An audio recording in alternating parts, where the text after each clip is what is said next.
ఇటీవల జరిగిన ఎన్నికల్లో భూపాలపల్లి ఎమ్మెల్యేగా గెలుపొందిన గండ్ర సత్యనారాయణరావు అధికారిక క్యాంపు కార్యాలయంలో ఆదివారం ప్రత్యేక పూజలు నిర్వహించి గృహప్రవేశం చేశారు. ఈ గృహప్రవేశం సందర్భంగా ఉదయం ఎమ్మెల్యే గండ్ర సత్యనారాయణరావు దంపతులు ప్రత్యేక పూజలతో పాటు హోమం కాల్చారు. అనంతరం రిబ్బన్ కట్ చేసి లోపలికి ప్రవేశించారు.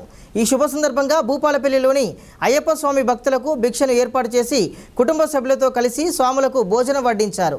ఈ సందర్భంగా ఎమ్మెల్యే జిఎస్ఆర్కు స్వాములు శుభాకాంక్షలు తెలియజేశారు. ఈ కార్యక్రమంలో కాంగ్రెస్ పార్టీ పట్టణ అధ్యక్షుడు దేవన్, పుల్లూరుపల్లి గ్రామానికి చెందిన సంపత్రావు, అలాగే పార్టీ నాయకులు, కార్యకర్తలు పాల్గొన్నారు.